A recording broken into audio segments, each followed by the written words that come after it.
Assalamualaikum warahmatullahi wabarakatuh. Perkenalkan, nama saya Abdillah Triutomo. Saya merupakan mahasiswa program studi Magister Arsitektur di Universitas Tadulako angkatan 2025. Baik, hari ini saya akan membahas tentang analisis Crystal Palace yang merupakan simbol arsitektur modern awal era revolusi industri dan juga kritik modernisme awal di Indonesia.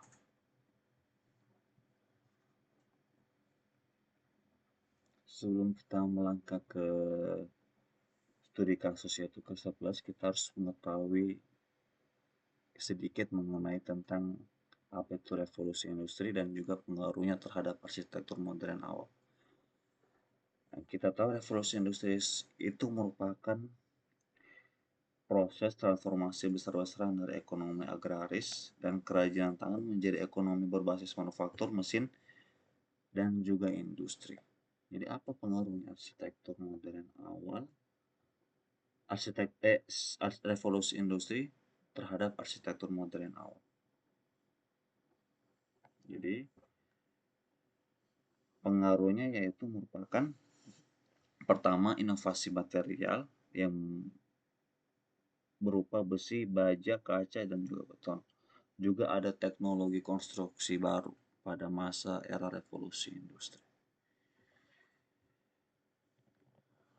Yang dimana pengaruhnya itu diterapkan dalam bangunan ini yaitu Crystal Palace yang merupakan simbol dari bangunan era revolusi industri. Jadi Crystal Palace sendiri merupakan pavilion atau pameran yang dibangun di London yang merupakan sayembara pada masa saat itu. Jadi pemenang sayembara merupakan Joseph Paxton yang dimana dipilih karena dia ini revolusioner dalam penggunaan material dan juga penggunaan efisiensi biaya untuk konstruksinya.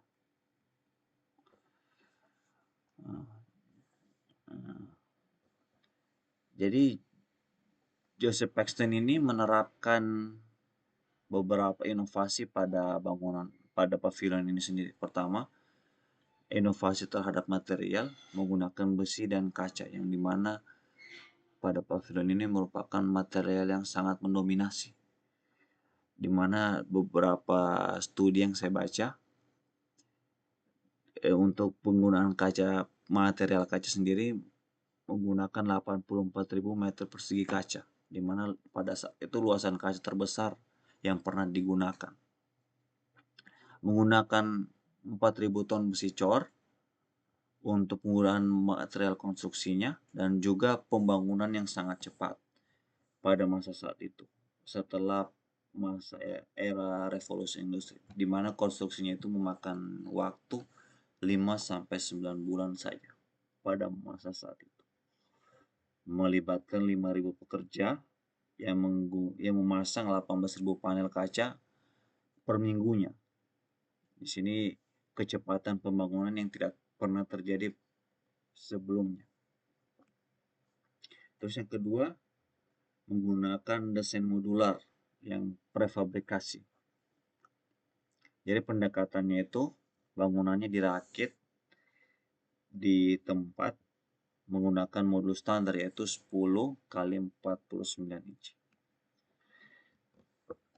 Jadi di sini ada beberapa sistem modular yang digunakan. Pertama, untuk semua material konstruksinya itu diproduksi di pabrik, mulai dari kolom, balok, rangka atap, dan juga panel kaca. Terus diangkut menggunakan transportasi kereta agar lebih efisien. Terus setelah itu dirakit di tempat menggunakan unit modular ringan yang mudah disambung dan juga cepat dalam pembangunannya. Terus menggunakan material-material yang knockdown atau yang mudah bongkar pasang. Yang ketiga itu Crystal Palace ini menunjukkan kejujuran struktur yang pada saat sebelumnya itu estetika itu belum muncul. Jadi estetika yang diangkat pada Crystal Palace ini, jadi dia menampilkan fase transparan dari kaca yang dibingkai grid besi expose, tidak ada dinding masif batu atau ornamen klasik. Jadi keindahannya itu muncul dari keteraturan dan elemen struktural dan juga efisiensi dalam fungsinya itu sendiri. Ternyata Crystal Palace ini berdampak pada arsitektur modern. Yaitu pertama, menggunakan ruang luas tanpa kolong, jadi interior raksasa, terang cahaya alam menampung pohon bahkan sampai 27 meter. Juga menampung ribuan pengunjung. Terus menggunakan sistem prefabrikasi yang pada saat itu belum ada digunakan. Yang pertama kali digunakan itu pada bangunan ini. Terus menerapkan fungsionalisme, di mana membuktikan bahwa bentuk mengikuti fungsi itu merupakan sesuatu yang efisien. Selain pada saat itu bangunan ini menjadi simbol revolusi industri, ada beberapa kritik dari bangunan ini sendiri. Pertama, kritik dari John Ruskin yang mengatakan bahwa kecerdasan mekanis namun bukan karya seni arsitektur. Dia merupakan bangunan yang dingin dan kehilangan sentuhan humanistik. Ada juga beberapa kritikus yang mendukung bangunan ini, yaitu Rainer Benham dan juga para modernis, yang mengatakan ini merupakan tonggak fusionalisme, jadi estetika baru yang jujur dari ritme struktur modular. Jadi Crystal Palace ini memicu perdebatan fundamental tentang definisi arsitektur dan peran teknologi dalam estetika. Kita lanjut ke pembahasan yang kedua, itu merupakan modernisme awal yang masuk di Indonesia, itu era kolonial. Dekadenya pada tahun 1920 sampai 1930-an. Jadi beberapa arsitektur Belanda banyak mengadopsi beberapa prinsip arsitektur Belanda yang diterapkan langsung ke Indonesia. Jadi ciri-ciri arsitektur modern yang mereka bawa itu pertama, bentuknya geometris. Jadi masa-masanya sederhana, berbentuk kubus atau balok, atapnya datar. Itu menggantikan atap pelana yang sudah ada dari yang diterapkan di Indonesia pada saat itu. Terus menggunakan fasad yang bersih atau yang clean dan menerapkan fungsionalisme, yaitu form follow function, di mana bentuk itu sendiri lahir dari fungsi. Ada beberapa contoh bangunan kolonial yang sangat terkenal pada saat itu. Yang pertama itu ada gedung Dennis Bank di Bandung tahun 1936, itu karya Albers. Jadi fasadnya itu streamline atau modern, bersih, dari ornamen dengan garis horizontal yang tegas. Begitu juga ada di Hotel Savion Homan, arsitek yang sama, bentuknya garis horizontal tegas, juga ada aksen lengkung di streamline-nya. Dan juga ada gedung sate pada tahun 1920. Ini arsiteknya oleh Garber. Jadi dia di sini memadukan rasionalisme dengan atap bertumpang menyerupai Meru tradisional, digabungkan dengan gaya arsitektur Belanda pada saat itu. Jadi ada beberapa kritik tentang gaya arsitektur yang mereka terapkan di Indonesia. Pertama, atap datar itu ternyata tidak cocok di iklim tropis. Banyak masalah. Jadi atap beton itu pertama rawan terhadap bocor karena hujan tropis ini sangat tinggi. Terus yang kedua ini fasad kaca tanpa shading ini yang sampai sekarang diterapkan.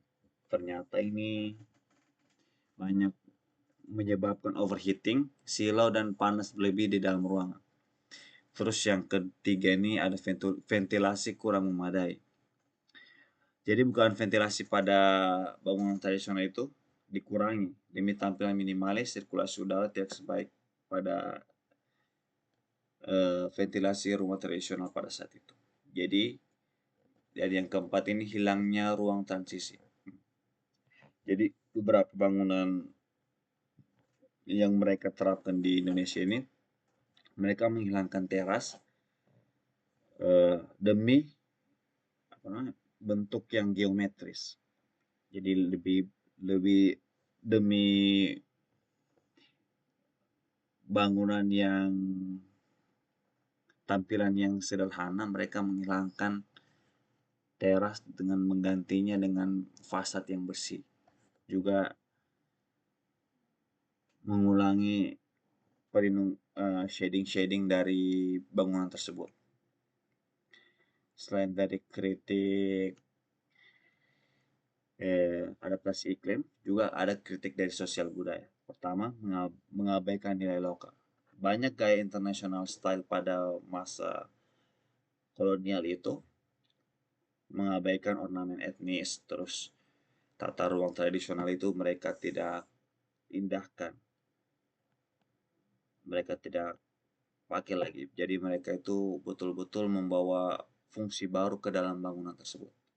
Terus yang kedua ini ada langgam impor tanpa dialog. Maksudnya modernisme kolonial ditempelkan di tanah jajahan tanpa dialog dengan konteks sejarah lokal, menuai banyak reaksi dari era kemerdekaan.